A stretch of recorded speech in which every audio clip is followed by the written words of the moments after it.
The traditional leaders in the crisis-stricken northwest region of the Republic of Cameroon who've been in their palaces with their people despite the security instability and volatile situation prevailing across the northwest and southwest regions of the country for over 7 years now.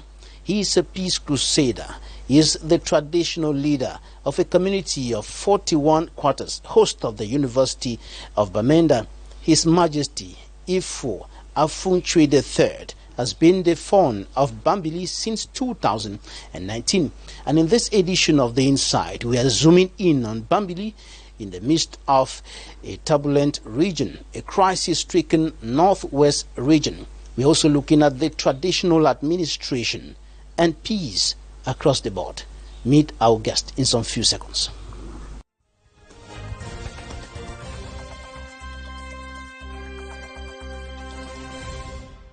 Thank you for staying with us. His Majesty AFUNGCHWI III, fawn of Bambili, welcome to the program. Thank you, Mr. Babila. You're welcome to Douala. Thank you very much. You are visiting your people in Douala, and this is the first time since you were enthroned as the fawn of Bambili in 2019. That's the truth. But before I begin, I have to congratulate you, Mr. Babila, and the management of Equinoxe. In fact, it's one of those TV stations which are highly favored by Cameroonians, and I'm a fan for Equinoxe. You are doing a marvelous job. Congratulations, and carry my words of congratulations to the management of Equinoxe. Thank you very much, Your Majesty. Yes, I've been on the throne, as you rightly said, since 2019. Barely 4 years or a few months. In fact, on the throne, I came up at a time where you know what is going on in the two Anglophone zones. The social unrest, which up to this moment is timidly dying down. But at that moment which I came on the throne, that was the climax. And to your greatest surprise, I've never spent a night out of my palace, because I identify myself with my people, identify myself with the problems of my people. If I want to die for my people, I remain with them, condole with them, see with them, sympathize with them, talk to them, dialogue with them. And that is the simple way I'm managing my village. You're going to tell us a little more about how you've been able to stay in your palace while some of your peers, some other traditional leaders have been out of their palaces, and some of them are in Yaoundé, some are out of the country, and so on. You tell us a little more about that shortly. But first of all, tell us, how is Bambili today? I must first of all thank God. It is not the strength of 450 with its notables and the quarter heads. God is fighting our sacred battles, because the problems in Bambili are not different from the other villages. But I want to tell you, from the inception, creation of Bambili is a peaceful, loving land. The ancestors planted that peace in Bambili, and no matter what it is, even the enemies are stronger, but they can never be above the strength of the ancestors of that land. At the moment, there's peace, there's serenity, calmness, and we are marching on with our activities in the village. As compared before, people timidly who abandoned the village and went because of the social unrest, they are gradually coming back. And this is one of the main missions for me here in Douala. Encourage my people. Because of this social unrest, farmers abandon their land, petty traders abandon their place, and find themselves in these big towns in Cameroon. But I bet you go around and see their condition of living unbearable. When I'm in the palace, I feel uncomfortable like a father. This is one of the missions. I want to come back and encourage them. If things are not moving, come back and let's go back to our soil.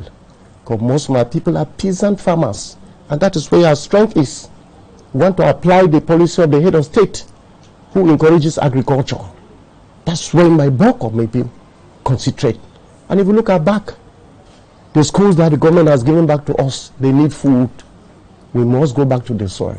So I've come back to encourage my people who were farmers, tappers, to come back.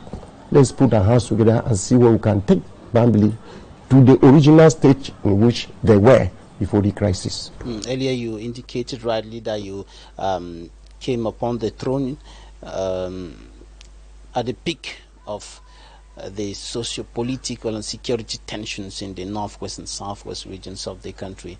How has this situation affected the people of Bambili? What are the major impacts that the security tensions have had on the people, on culture, on every other aspect of life in the Bambili community? It tore my people apart. Hate speech, blackmail, lies telling, torture. Those who could not resist, they have to leave and find refuge elsewhere. And within that period, it was hell.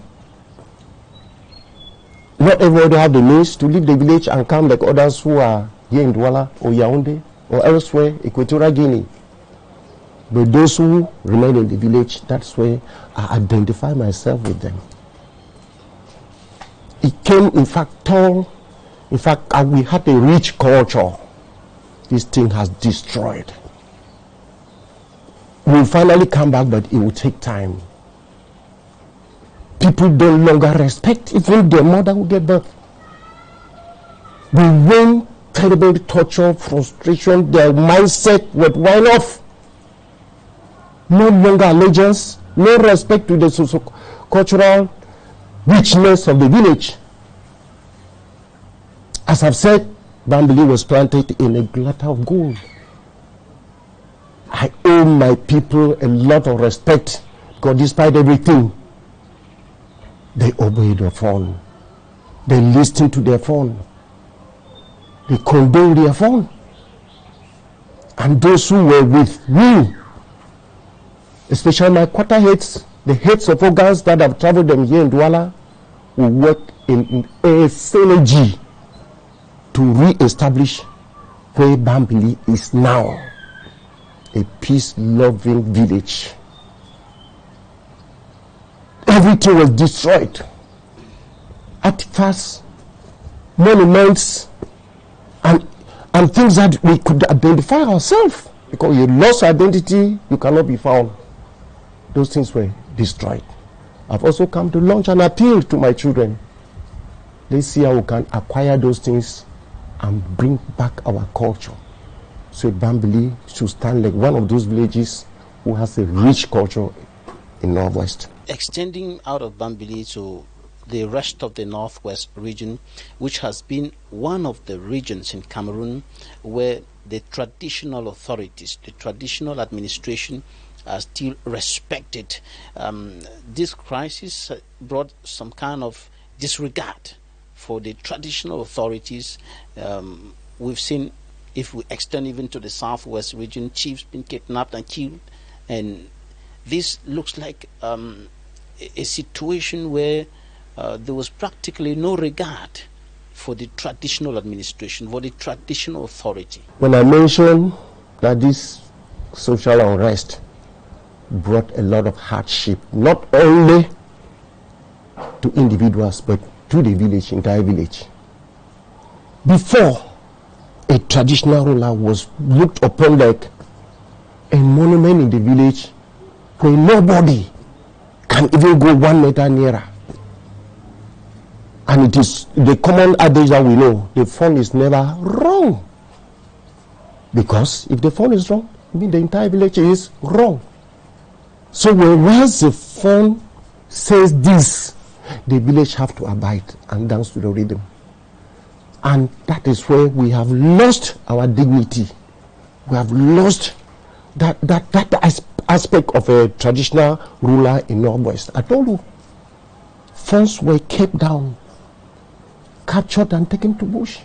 Some come right in the inner part of the palaces and haunt the phones. It was an epidemic where I cannot actually say where is this thing originated. And it's a thing that we, the traditional rulers, we need to reason beyond and see how we can do some cleansing from our sons and daughters. Till I'm talking, my colleagues are unable to come back to their palaces. And this thing started, it escalated from village to village, depending on how the traditional ruler and his elites were able to contain it. But if we're unable to contain it, you only need to abandon and find a refuge somewhere. So this now brought the issue of many of my colleagues were up to this moment. Northwest, you know Bambili, how many funds are in there? A resident. We have done everything. But I bet you we need to do a national cleansing from the sons and daughters from this Anglophone region. Because what they have committed, especially towards the traditional rulers, I bet you the gods of these two Anglophone need to wake up. Let's return the children to come back to their normal senses. Right. Now, in Bambili, there seems to be a kind of special bond between the people, the subjects, and their traditional ruler. And that's why earlier you said that you people have been able to bring down the tensions and restore some relative peace in the community. Tell us about this bond, this understanding, this closeness between the traditional authority that you are and your subjects. I told you Bambili was founded on a land of love. The ancestors who founded that land, they planted it. It was a mustard seed that is growing year in. Every fund that comes and passes, it remains. Nobody can pull it off. And this bond is found from the ancestors. We thank God that those of us who are existing in Bambili, we have been trying to sustain it so that it should not go off hands. Despite all the odds, we do everything to keep it. And that is why you see me in Douala is to come back again and remind my subjects in Douala this bond that came from origin, it should be reinstated. What are they? That love across the board, that honesty, that fear of God, that sustainability of our tradition and culture, that respect of your elder, respect of your phone, that hard work, respect of the institution, especially those of the state. You know the position of Bambili in Northwest. And I want to take this opportunity to thank the government, His Excellency Paul Biya and his government. If you can think of the schools which have been planted in Bambili, right from the 40s, if you trace the history, the university coming to Northwest and implanted in Bambili is not the work of the present day politicians. It's something which had long been done. But it takes time. God has a destiny, everybody, but you can only delay. So university came to add what? The economy, the Technical College of Agriculture, the Regional College of Agriculture. Those institutions are planted there. If you are a Bambili, we will not fight for peace. And in Bambili, you cannot play with the word of God. We don't joke. We have more than 15 priests. We didn't fight for it. We didn't go to fight the Rome. We didn't fight bishop. They come naturally. Last year, I ordained 3 priests from one village. And Presbyterian has about 4 pastors. More are still struggling to go. And you see church going in Bambili, we embrace Christ. And when we're in difficulty, we surrender ourselves to God, and you see things normally taking their right position.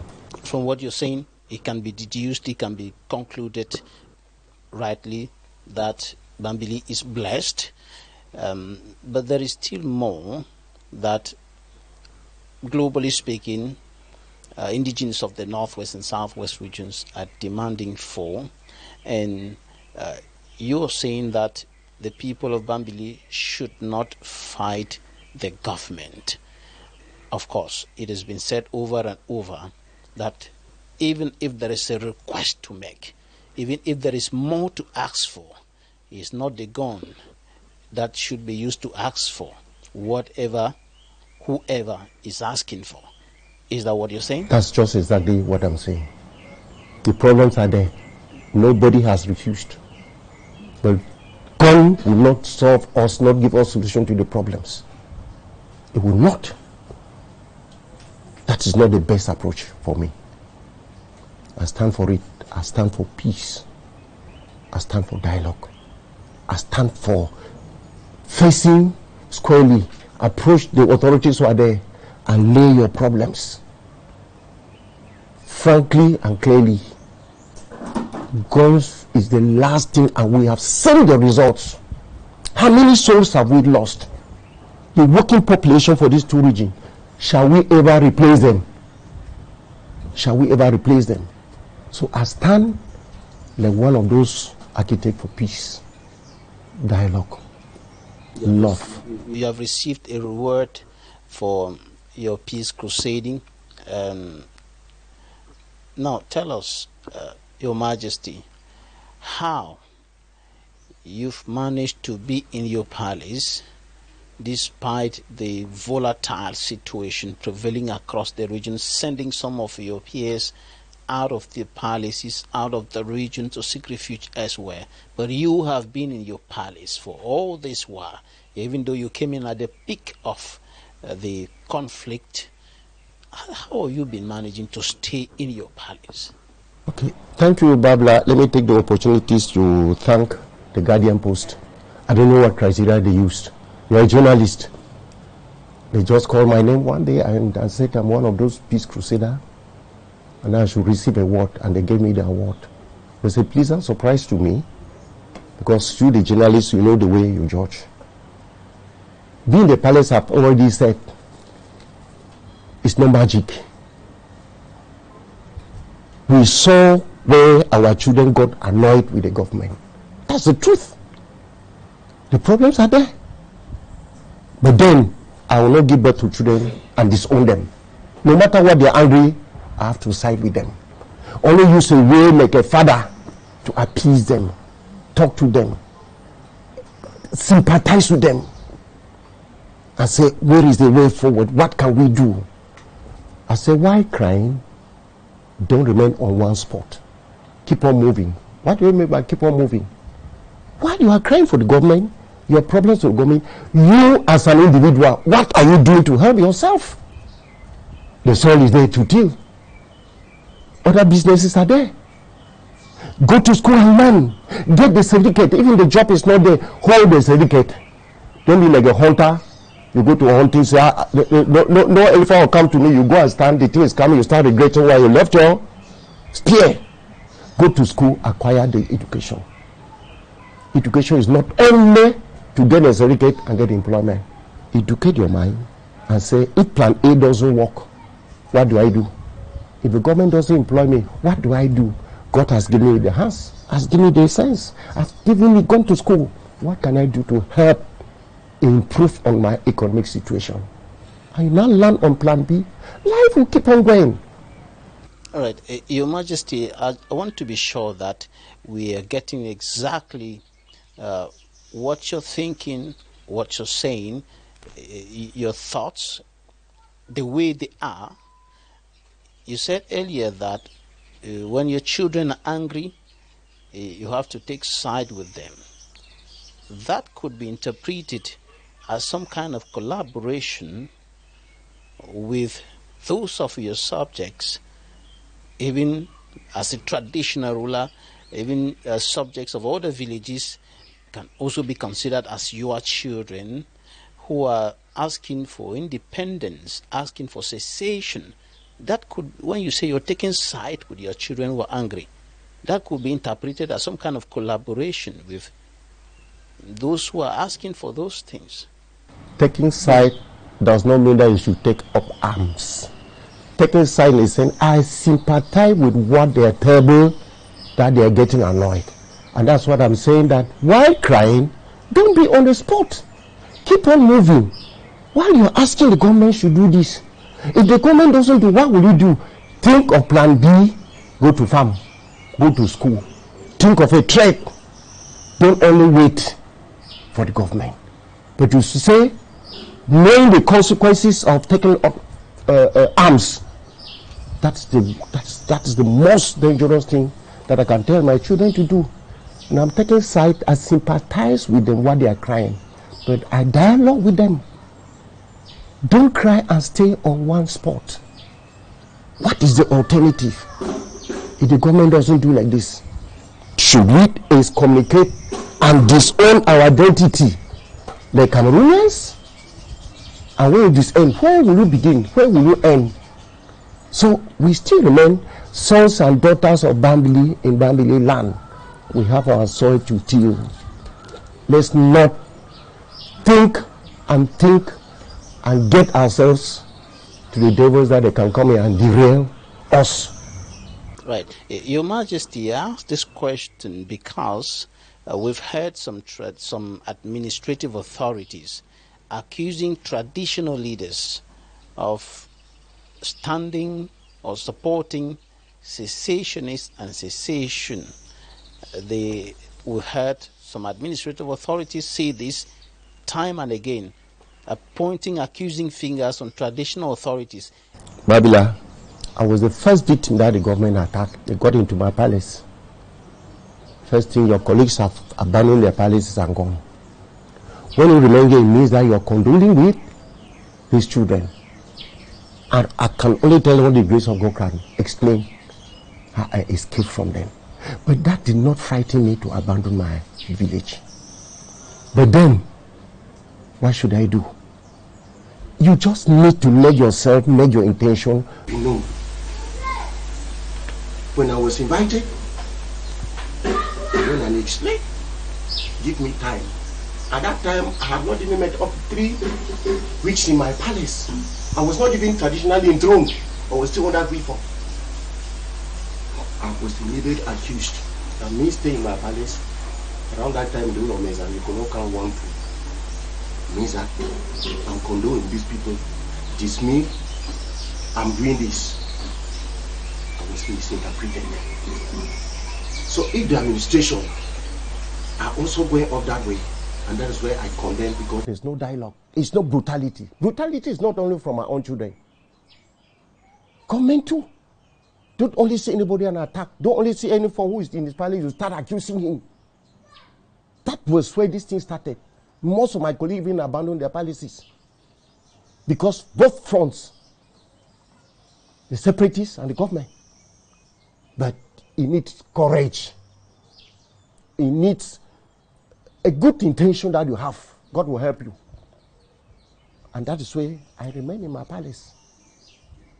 When I was narrowly missed from them, but they finally discovered my intention of what is it. They just lack a way to send me a words of encouragement. I started dialogue with my children, telling them, those of them also pick up arms. Talking like a father to children who are desperate. And the children understood. You can count few Bambilis who are still in the bushes. But I have not given up. I keep on pleading to their relatives. Please, leave that thing, come and meet me in the palace. Let's join our hands together and develop our land. They're gradually living. You cannot count 1 or 2, 3 who are still there. So that issue of government accusing the phone, very clear. If you had the opportunity to interview 10 phones, to tell that 8 have left their place because of what you are telling me. So this dialogue is not only one side. Let the government to equally dialogue with the traditional ruler. And work hand in gloves with us. Whatever thing we're fighting for these children, we're fighting equally for the peace, which the head of state is crying every day. And I like it because the head of state, in one of his speeches, said, let traditional rulers and parents remove these children from bushes and talk to them. That is what encouraged me. The head of state launched that appeal. And if any traditional ruler heard what the head of state cried and started applying the beat, would have been penetrating this our children and talking things for them to see. Now we'll go to the newsstands and we'll take a look at what the newspapers reported this week. The press review.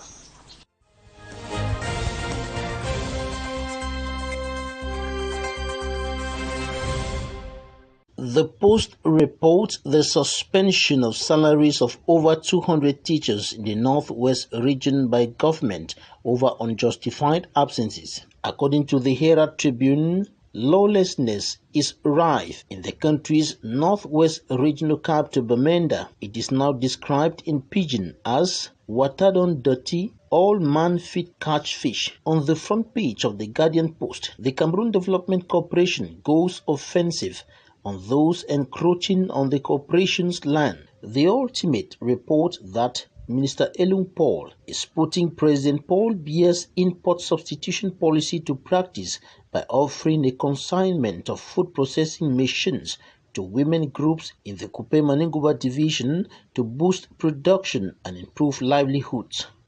Cameroon Echoes tells its readers that the Mundimba Council has embarked on infrastructural development with the construction of a new council chambers and the execution of other community development projects ongoing. The Voice amplifies the United Democratic Party chairman Lawan Bako's alarm. He says anticipated presidential election will be a costly misstep for President Paul Biya. The Guardian Post reports that, fed up with the Biya regime, the Grand Nord throws weight behind Gibai Gatama, saying the leader of the 10 Million de Nordiste movement, who doubles as the publisher of Le Dusail newspaper, is the only hope in the 2025 presidential election to redeem northerners of neglect and unfulfilled promises from the Cameroon People's Democratic Movement (CPDM) government. The Sun: successful takeoff of the FENASCO A Games in Limbe. Nalova harps on discipline. As reported by The Sun,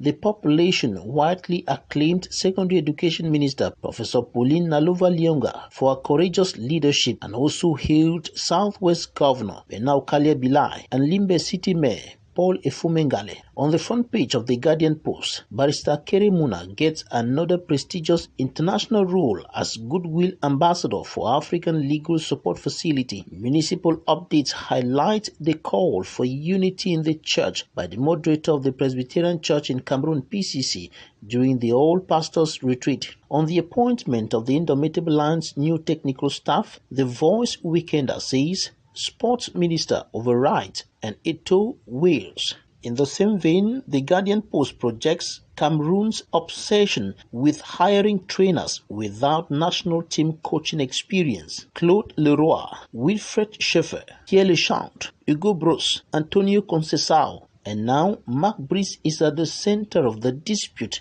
between Sports Minister Professor Narcisse Moele Kambi and the Cameroon Football Federation, as reported by the Post Weekender. And the Median points to FECAFOOT President Samuel Eto'o's rejection of the minister's decision and evokes blatant illegality. Cameroon Tribune calls all that unnecessary polemic.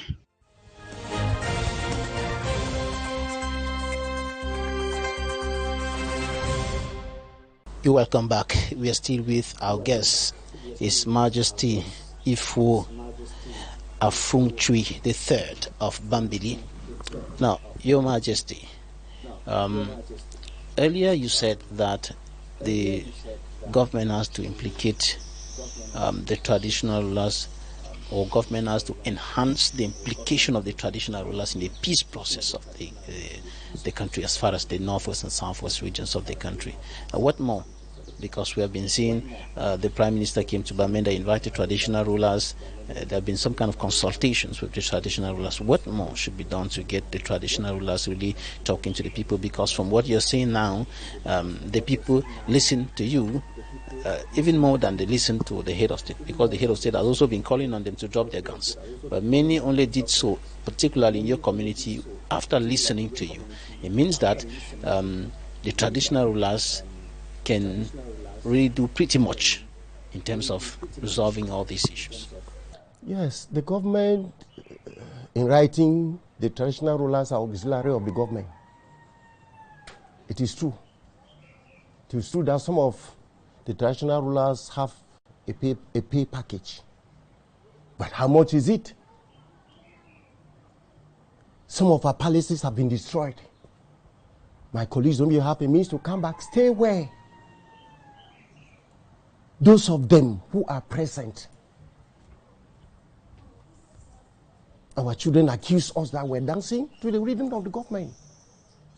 There is no one who can survive in his palace if elites don't come to his help. I inherited how many children from my father? They're still in primary school. How many wives? How do I cope with them? Sometimes the government should even look at those funds who have resisted and remain in their palace. Encourage the funds. My colleagues also see and try to go back in order to benefit from such largesse of the government. Come to our palaces and help. Those aquifers have been destroyed. The present funds, they don't have the means. The elites find it difficult to come to the help of the funds. So if the government can identify and begin the funds who have resisted and they're in the palaces, how can the government encourage us to fight the hardship? And also to get closer to the people and talk to them, because you speaking to your subjects from your palace in Bambili is different from another phone speaking to his people, maybe from Yaoundé, from the United States, and so on. Voila. So we have resisted and struggled to identify ourselves, as I told you, with my people. But government should not take it as a right. The problems of Bambili are not the same like the problem of a phone in Cambe or elsewhere. Government should peruse these problems and see, not only to sit and say, let the funds go back to their palaces. It's not easy. It's not easy. So they should see how they can come to our help. And come and see the condition in which the funds are even staying. I thank God I was blessed with my sons and daughters who sometime, they come to my help. Can I even be able to keep the children that my late father left for me? From nursery, primary, high school. Everybody looks on me. In the village, this unrest. There are orphans in the village. They only rush to the palace. There are IDPs. Those who don't even know where they come from, don't even know their daily. Every morning they rush to the palace and cry. Because in the Northwest, by tradition, if you are standing somewhere, go to any palace. And identify, because all children are palace children. How do I cope with these children? Only by the grace of God. And I've said, I owe a lot of tribute to my few elites who are constantly, and this is one of the reasons I'm coming here. No matter what they are doing here, they should not forget their father. It is not all that easy to manage the village within this period of social unrest. Your Majesty, before you tell us a little more about your presence in Douala, I want you to make a comment on this issue that's been in the debates as far as the traditional administration is concerned. The issue of the fact that the traditional administration, not all, have been politicized. Some funds who are now belonging to some political parties having political inclinations that go a long way to divide their people and even make it much more difficult for them to be in the midst of their people like you are. Babila, let me make this thing very clear. There have been misconceptions. Before being a fund, I am an individual. I have a right of choice. I can belong where I belong. But it becomes bad when I take this baton of command to persuade my people and tell them that you must belong to this instead of this. If you get a history of my late father, Fonawemu II, that was one of the most favored traditional rulers when politics is concerned. When he was alive, the two main contestants in the village were Professor Betty and Honorable Bujung. When there is campaign, he invites them and put the podium in the palace and supervises it. He is the MC. And say, climb, tell my people why you want people to vote for you. And gives time, he leaves. He calls the other person. The person goes on podium and speaks the same. He now tells his people, you have heard from the horse's mouth. Go and sleep and meditate. Which one will you vote? What I want is peace in my village. Don't point accusing finger to anybody who did not vote to. Everybody has a right to choose any party. And the next day, he sent his notables to go around the village to maintain that peace. You have never heard of destruction as a result of aftermath of an election in Bambili. Elsewhere you hear. Because, as I said, Bambili was set a peace-loving land right from our ancestors. So when they accuse the phones, it may be misinterpretation. It may be my colleagues don't handle the situation well. One time in Sierra TV, Bamenda, I made it very clear. The traditional looker have been styled street beggars. Why? Why do elites allow their phone to be street beggars? Elites have that duty of care towards their father, the phone. It's a question as a born child, you come